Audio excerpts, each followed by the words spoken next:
The morning shift at Riverside Bistro started like any other Tuesday in March, with Sarah Chen tying her apron strings and mentally preparing for the lunch rush that would hit in exactly 2 hours.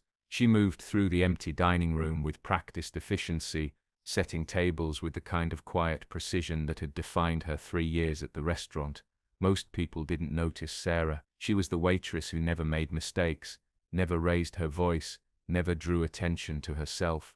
Her co-workers joked that she could disappear into the wallpaper if she wanted to. What they didn't know was that Sarah preferred it that way. At 26, she'd learned that staying invisible meant staying safe, keeping her job, paying her bills, and avoiding the kind of scrutiny that made her stomach twist into knots. The restaurant sat on the corner of 5th and Madison, positioned perfectly to catch the overflow from the business district. Glass windows stretched floor to ceiling, offering diners a view of the city's pulse, while they ate overpriced salads and artisan sandwiches. Sarah had watched countless power lunches unfold from behind her order pad, observed deals made and broken over Caesar salads, witnessed marriage proposals and business partnerships crumble over dessert. She'd become a student of human behavior by necessity, reading body language and anticipating needs before customers even realized they had them. That Tuesday morning, as she arranged the silverware at table 7, she noticed the unusual activity outside. 3 black SUVs pulled up to the curb, their tinted windows reflecting the morning sun. Her manager, Patricia, rushed from the kitchen, smoothing her hair and straightening her blazer with trembling hands. "Code Platinum," Patricia hissed to the staff huddled near the kitchen doors, her voice pitched high with barely contained panic. "Marcus Thornton is coming here, right now, with a party of 4. The name landed like a thunderclap. Marcus Thornton, tech billionaire, philanthropist. The man whose face graced magazine covers and conference stages around the world. His company had revolutionized cloud computing, and his personal wealth was estimated somewhere north of $40 billion. Sarah felt her chest tighten. She'd specifically chosen Riverside Bistro because it was nice but not fancy, the kind of place where local professionals ate lunch, not billionaires. Patricia was already assigning tables, pointing at each server with sharp, decisive movements. "Kevin, you take the main table. Sarah, your support. Stay ready, stay sharp, and for God's sake, don't spill anything." Sarah nodded, retreating to her corner of the dining room, hoping to blend into the background as she always did. Through the windows she watched as security personnel emerged from the SUVs first, scanning the street with professional efficiency. Then came Marcus Thornton himself, tall and composed in a charcoal suit that probably cost more than Sarah's annual rent. But it was the woman beside him who captured Sarah's attention. She was older, perhaps in her 70s, with silver hair pulled into an elegant bun, and a face that held both strength and gentleness. Marcus held her arm carefully, guiding her up the steps with a tenderness that seemed at odds with his reputation as a ruthless businessman. 2 other people followed, younger, possibly assistants or family members. The group entered, and the restaurant's atmosphere immediately shifted, as if the air pressure had changed. Patricia greeted them with the kind of effusive welcome reserved for people who could buy the building with pocket change, gesturing toward the best table by the window. Marcus Thornton nodded politely, but his attention remained fixed on the older woman, ensuring she was comfortable before he even glanced at the menu. Kevin swooped in with water glasses and bread, launching into his well-rehearsed specials speech.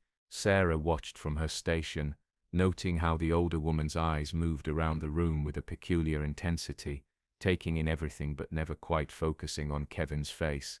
Then she saw it. The woman's hands moved, fingers forming shapes in the air with fluid grace. Sign language. The realization hit Sarah like a physical force, memories flooding back unbidden. Her younger brother, Daniel, the years of speech therapy and sign language classes their mother had scraped together money for, the way Daniel's face would light up when someone could actually communicate with him in his own language. Sarah's hands remembered before her brain fully processed the decision. Years of practice, of being Daniel's interpreter at school meetings and doctor's appointments, of signing stories to him at bedtime even after she'd moved out.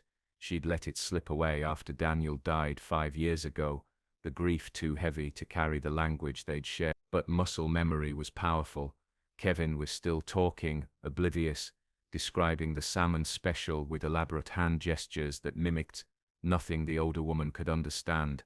Marcus Thornton's jaw tightened almost imperceptibly, a micro-expression of frustration quickly masked. Sarah saw the older woman's shoulders drop slightly, that universal posture of someone who'd resigned themselves to being excluded from yet another conversation. Sarah's feet moved before she could second-guess herself. She crossed the dining room in 8 steps, her heart hammering against her ribs. "Excuse me," she said quietly to Kevin, who looked annoyed at the interruption. Then Sarah turned to the older woman and her hands began to move. "Good afternoon. Welcome to Riverside Bistro. My name is Sarah, and I'll be helping with your meal today." The woman's eyes went wide. Marcus Thornton froze mid-reach for his water glass. The entire table fell silent. Sarah's hands continued, fluid and confident, despite the tremor of nervousness running through her core. "Would you like to hear about our specials, or would you prefer a few minutes to look at the menu?" The older woman's face transformed. It was like watching the sun break through storm clouds. Her hands came up immediately, signing back with an enthusiasm that made Sarah's chest ache. "You sign? Oh my goodness, you sign. I'm Eleanor Thornton. This is wonderful." Marcus Thornton stared at Sarah as if she'd just performed magic. The other 2 people at the table leaned forward, equally stunned. Patricia had materialized somewhere behind Sarah, probably having a minor coronary at this deviation from protocol. Eleanor's hands moved rapidly, years of pent-up frustration at inaccessible restaurants pouring out. "I never expect this. Never. Most places. I just point at the menu and hope." "But you sign. Where did you learn?" Sarah's hands answered, while her voice translated for the table. "My younger brother was deaf. I learned as a child." She didn't mention Daniel's death, didn't let that grief color this moment.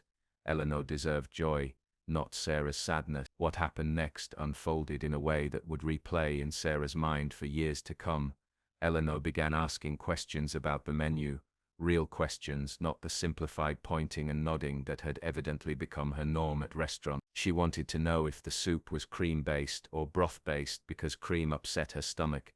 She asked whether the chicken could be prepared without the rosemary garnish, because she hated rosemary. She inquired about portion sizes, preparation methods, and whether the kitchen could accommodate a request for steamed rather than roasted vegetables. These were normal questions, the kind Sarah fielded 50 times a day, but for Eleanor, they represented something profound, the ability to have preferences, to be specific, to be heard. Sarah's hands moved continuously, translating between Eleanor and the kitchen's capabilities, occasionally pausing to explain something to Marcus and the others at the table. Kevin had retreated, looking somewhat embarrassed. Patricia watched from the hostess stand, her expression cycling through surprise, approval, and calculation. Marcus Thornton finally spoke, his voice quieter than Sarah expected. "I've taken my mother to hundreds of restaurants around the world, some with Michelin stars, some that required reservations months in advance. This is the first time I've seen someone actually communicate with her without me having to interpret."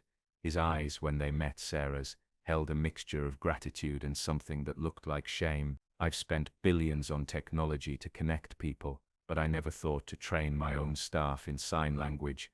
Sarah didn't know what to say to that, so she simply nodded and focused on Eleanor, who was signing something that made Sarah smile. Eleanor's hands moved with animated joy. "Tell him that money doesn't teach kindness. Tell him this matters more than all his fancy restaurants." Sarah hesitated, then translated faithfully. Marcus Thornton laughed, a genuine sound that seemed to surprise even him. "She's right. She's always right." The meal proceeded, unlike any Sarah had ever served. Eleanor asked her about everything, not just food. Where was she from? How long had she worked here? Did she enjoy her job? They talked about Eleanor's experiences as a deaf woman navigating a hearing world, about the frustrations and small victories. Eleanor had lost her hearing at age 42 due to an illness, had lived half her life hearing and half in silence. "The world gets quieter in more ways than one," Eleanor signed.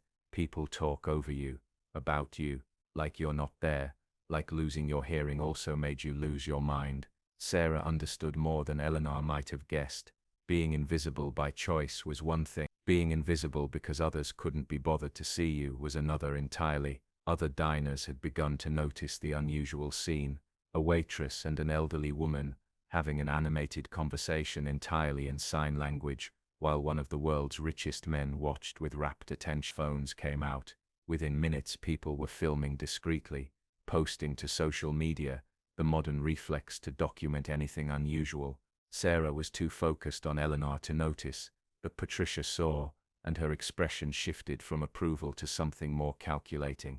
This was publicity, the kind restaurants couldn't buy. One diner, a woman in her 40s, approached the table tentatively. "I'm sorry to interrupt, but that was beautiful to watch. My son is deaf. He's 8. Sometimes I worry about what the world will be like for him." Eleanor turned to the woman, and Sarah found herself translating a conversation between two mothers, separated by silence but connected by love. Eleanor's hands moved with passionate conviction. Tell her that her son will be fine if she keeps fighting for him the way she clearly is. Tell her that the world is slowly getting better, but it needs more people who care enough to learn, to try, to see us as whole people. The woman's eyes filled with tears. She thanked them both, and returned to her table, but the moment had rippled outward. Other diners who'd been watching approached. A college student revealed she was studying ASL. An older man shared that his late wife had been deaf. The restaurant, usually a place of isolated tables and separate conversations, had become something else entirely, a community, however temporary. Marcus Thornton sat back and watched, his expression unreadable.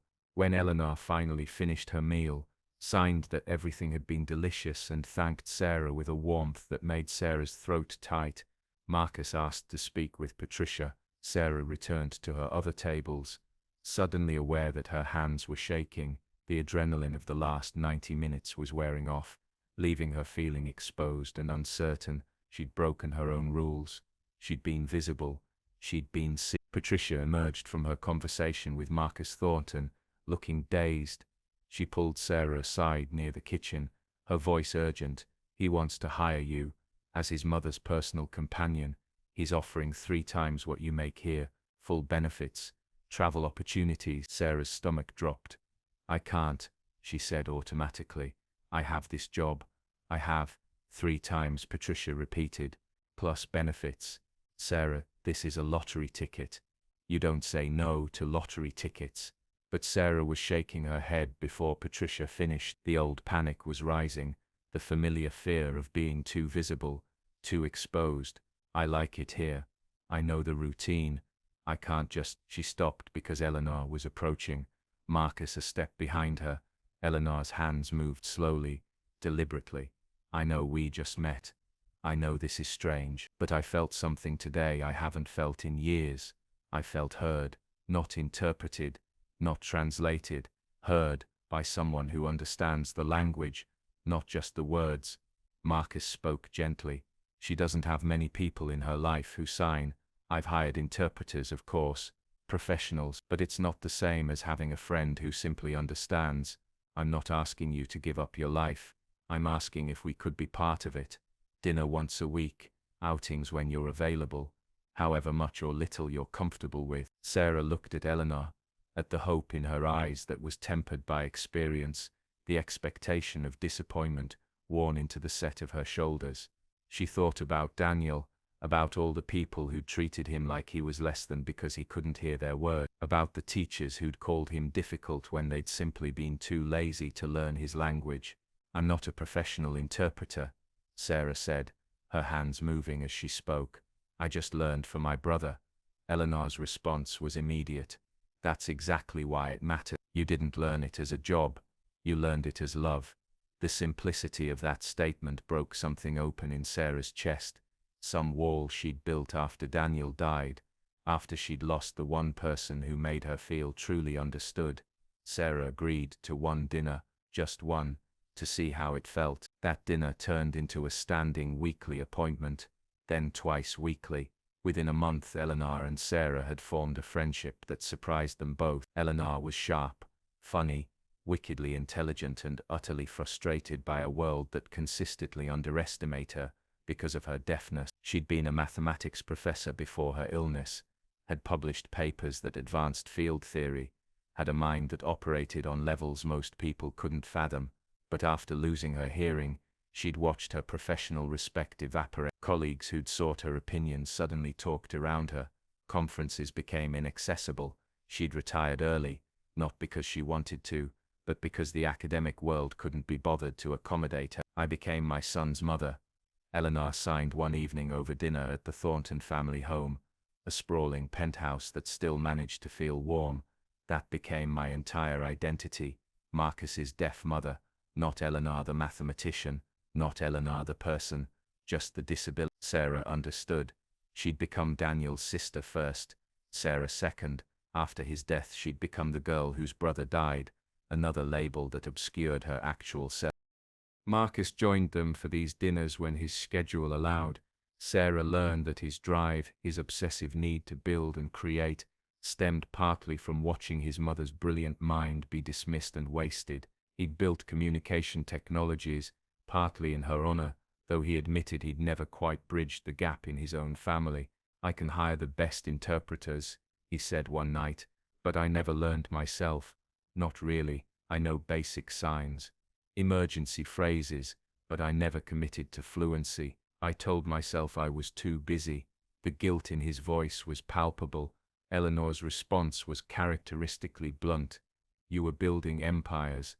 I understood, but understanding doesn't mean it didn't hurt. That dinner sparked something. Marcus began taking sign language lessons seriously, practicing with Sarah and Eleanor 3 times a week. His progress was slow at first, his fingers clumsy with decades of being trained for keyboards and touchscreens instead of conversation, but he persisted with the same single-minded focus that had built his company. The story, meanwhile, had taken on a life of its own online. Someone's cell phone video from that first lunch had gone viral. "Billionaire's mother finally heard at random restaurant," read one headline. "The waitress who reminded a tech giant what communication really means," read another. Suddenly Sarah was receiving interview requests, job offers, speaking invitations. It was her nightmare realized. Visibility, attention, scrutiny.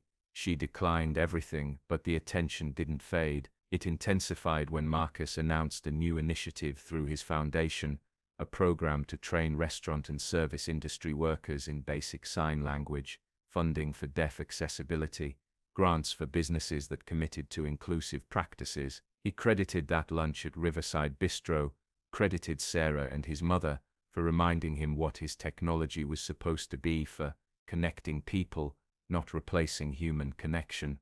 Sarah watched the news coverage from her apartment, feeling surreal and uncomfortable and proud all at once. Eleanor called, the video relay interpreter, translating her signed words. "You started something, you know that, right? By just being kind, by just remembering." 6 months after that first lunch, Sarah stood in a crowded hotel ballroom, her palms sweating, her heart racing. She'd finally agreed to one public appearance, a fundraiser for deaf education programs. Eleanor had asked personally, had promised to be there beside her. The audience consisted of hundreds of people, donors and educators, and advocates, all waiting to hear the story that had captured public attention. Sarah approached the microphone, then stepped away from it. Instead, her hands began to move. "My name is Sarah Chen. I learned sign language for my brother Daniel. He died 5 years ago, and I thought I'd never use it again. I thought I'd locked that part of myself away." She paused while the interpreter voiced her words. The ballroom had fallen completely silent. "But 6 months ago, I met Eleanor Thornton, and she reminded me that some things we learn out of love never really leave us. They just wait for the right moment to matter again." Her hands moved through the story, through that Tuesday morning, through Eleanor's joy at being heard, through the recognition that sparked between two people who understood loss and invisibility. Marcus Thornton sat in the front row beside his mother, both watching Sarah with expressions that made her feel simultaneously exposed and protected. "I'm not special," Sarah continued. "I just did what anyone should do. I paid attention. I noticed someone who wasn't being heard, and I used the tools I had to change that." Eleanor stood suddenly, moving to the stage before Sarah could process what was happening. Eleanor's hands moved, and Sarah found herself translating for her friend rather than speaking for herself. "This woman taught me something important. She taught me that I don't have to accept being invisible. that my voice matters, even if it's silent, that communication isn't just about sound. The ballroom erupted in applause, but it was different from the polite clapping that had greeted other speakers. People were standing, hands raised and shaking in the ISL sign for applause, a wave of silent appreciation that moved through the crowd like a living thing. Sarah saw deaf attendees in the audience crying, signing to each other, their faces lit with something between joy and relief. Eleanor embraced Sarah on stage, her hands trembling slightly as she signed against Sarah's shoulder, where only Sarah could feel the words, "Thank you for giving me my voice back." In that moment, Sarah understood that visibility didn't have to mean vulnerability. Being seen didn't have to mean being exposed. Sometimes being visible meant choosing to illuminate others, and in doing so, finding that you'd been standing in shadow too long yourself. The fundraiser raised $3 million that night, exceeding expectations by more than double. But for Sarah, the real moment came afterward. During the reception, a young woman approached, maybe 22 or 23, with nervous energy radiating from her posture. Her hands moved hesitantly, unpracticed signs that Sarah recognized as someone newly learning. "I'm studying ISL," the woman signed, "because I work at a coffee shop, and we have deaf customers. I wanted to be able to help." "Your story made me realize it was important." Sarah's response was simple, "Thank you for caring enough to try." That became her standard response over the following months as the movement Marcus had started gained momentum. Restaurants, retail stores, hotels, all began implementing basic sign language training. It wasn't perfect.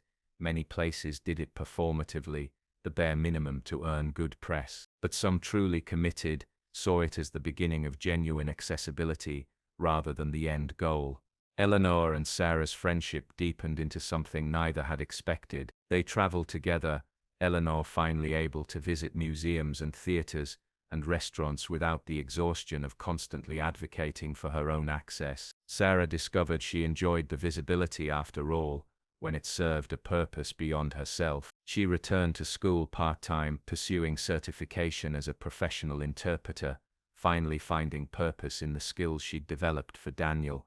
Marcus eventually achieved fluency in ISL, a process that took him 2 years of dedicated practice. The first time he had a complete conversation with his mother without an interpreter present, without Sarah's help, both of them cried. He told Sarah later that it was one of his proudest accomplishments, more meaningful than any business deal or technological innovation. "I'd spent my whole life building tools to connect people," he said, "but I'd never truly connected with the person who mattered most." Sarah's life had transformed in ways she couldn't have imagined. That Tuesday morning, when she'd tied her apron and prepared for an ordinary shift, she'd gone from invisible to visible, from isolated to connected, from someone running from her past to someone honoring it. Daniel would have loved Eleanor, she thought often, would have appreciated her sharp humor, her refusal to be diminished, her fierce intelligence. In a way, by befriending Eleanor, by choosing to use the language Daniel had taught her, Sarah had kept her brother alive, not in a sad, haunted way, but in a way that celebrated what their relationship had taught her, that communication transcends sound, that connection requires effort and attention, that being truly seen is both terrifying and essential. 3 years after that first encounter, Riverside Bistro underwent renovation. Patricia, ever the savvy businesswoman, had capitalized on the attention, but she'd also genuinely committed to accessibility. The new menu came in Braille and large. Staff received comprehensive sign language training. Video relay phones were available for deaf customers needing to make calls. The restaurant had become a model, featured in hospitality industry publications as proof that accessibility and profitability weren't mutually exclusive. Sarah no longer worked there. She'd moved on to full-time interpreting work, splitting her time between freelance assignments and educational outreach through Marcus's foundation, but she still visited, usually with Eleanor. Their weekly dinners, a sacred tradition, neither would break for anything less than genuine emergency. On this particular evening, 3 years and 2 months after everything changed, they sat at the same table where they'd first met. A new waitress served them, a young man named Alex, who signed their greeting with competent fluency. Eleanor's face showed the same joy it always did when encountering signed service unprompted, that spark of recognition and belonging. After Alex took their order and departed, Eleanor's hands moved in the comfortable, flowing way they had when she was relaxed. "Do you ever think about how much changed from one small decision?" Sarah considered the question. That moment when she'd chosen to cross the dining room, to make herself visible, to use skills she'd thought she'd abandoned. "I think about Daniel," she signed back. "I think he'd be proud that his language, our language, helped build something bigger than us." Eleanor nodded, then signed something that made Sarah's throat tighten with emotion. "He's here, in every sign you make, in every person you've taught, in every deaf person who walks into a restaurant and gets greeted in their own language. That's not just legacy, that's love made visible." The evening progressed with the comfortable rhythm they'd established, conversation flowing between serious and silly, between deep reflection and Eleanor's wicked commentary about other diners. Marcus joined them for dessert, his signs now fluid enough that Sarah barely needed to interpret. He brought news that the Foundation's training program had reached 5,000 businesses across 40 states, with international expansion planned for the next year. "We've received letters," he told them, signing as he spoke for Sarah's benefit. Hundreds of them, from deaf people who cried the first time a cashier signed their greeting, from parents who can take their kids to restaurants without anxiety, from people who'd given up on certain experiences being accessible. He pulled out his phone, scrolled to a particular message, and read it aloud while simultaneously signing. "This one's from a man in Ohio. He says I'm 73 years old. I've been deaf since birth. Last week, for the first time in my life, a waiter at a chain restaurant signed my order back to me, to confirm it. I felt like I mattered, like I was part of the world instead of adjacent to it. Thank you for reminding businesses that we exist." Eleanor reached across the table and took Sarah's hand, squeezed it gently. No signs necessary for that communication. Sarah thought about the girl she'd been 3 years ago, so determined to stay invisible, so committed to keeping her grief and her past locked away where they couldn't hurt her. That version of herself seemed like a stranger now, someone she'd outgrown, like old clothes that no longer fit. Visibility had taught her things invisibility never could. It had taught her that vulnerability and strength weren't opposites, but companions. That being seen meant risking judgment but also invited connection, that the walls we build to protect ourselves often become the prisons that confine us. As they left the restaurant that evening, stepping out into the cool spring air, Sarah paused on the sidewalk where Eleanor had first walked up those steps 3 years ago. So much had changed, yet the street looked the same traffic flowing past, the same buildings reaching toward the sky, the same city rhythm pulsing around them. But Sarah was different. Eleanor was different. The world between them had shifted in small but significant ways. A young couple passed them on the sidewalk, the woman's hands moving in animated signs, her partner signing back with obvious affection. Both deaf, both engaged in the kind of public conversation that would have drawn stares and confusion just a few years earlier. Now, people barely glanced. Marcus noticed Sarah watching them. "You did that," he said softly. "Not single-handedly, but you sparked something. You reminded people that communication is a choice we make, an effort we extend." Sarah shook her head, her hands moving as she spoke. "I just served lunch. Everything else was people choosing to care." Eleanor's response was characteristically direct. "You showed them it was possible. That's everything. Possible is what most people never believe until they see it." They parted ways at the corner, Marcus and Eleanor heading to their car, Sarah walking toward the subway that would take her home. She moved through the evening crowds with a confidence she'd earned rather than faked, no longer trying to disappear into the background, but not seeking the spotlight either, just existing, present, visible in the way humans were meant to be. Her phone buzzed with a message from a former student, someone she'd taught basic ASL to through the Foundation's training program. The message included a video of the student successfully signing an entire transaction with a deaf customer at their retail job, both people smiling with the satisfaction of genuine communication. Sarah watched the video twice, then sent back encouragement and a few tips for smoother signing. This was her life now, built from the wreckage of loss and the unexpected gift of a chance encounter. She thought about the phrase that had become something of a mantra in the deaf community following the viral story: "Notice me, hear me, see me."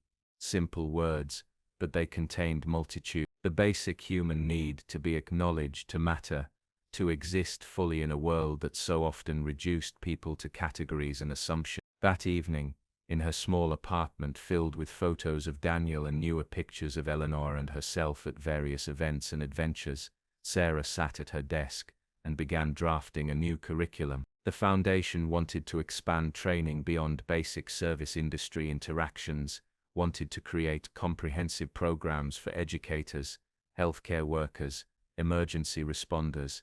The work was endless, but it was purposeful in a way Sarah had never experienced before. She was building something that would outlast her, creating access and connection that would ripple forward into a future she'd never see. Daniel's face smiled at her from the photo on her desk.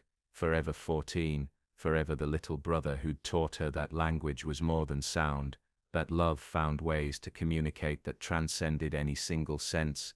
She signed to his photo, a habit she'd developed over the past 3 years. "I'm doing okay, Daniel. I think you'd be proud. I hope you're proud." The apartment was silent, but Sarah had learned that silence didn't mean absence. Daniel was there, in her knowledge, in her skills, in every sign her hands made. Eleanor was right. Love made visible. That was legacy. That was how people lived on.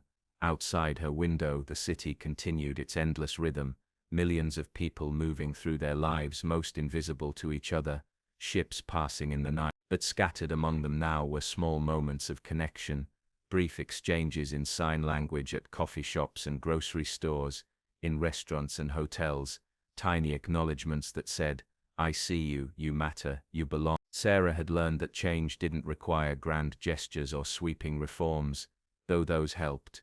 Sometimes it started with one person choosing to cross a room, to extend effort, to use whatever tools they had to bridge the gap between isolation and connection. She'd crossed that dining room 3 years ago carrying nothing but grief and muscle memory, and somehow that had been enough.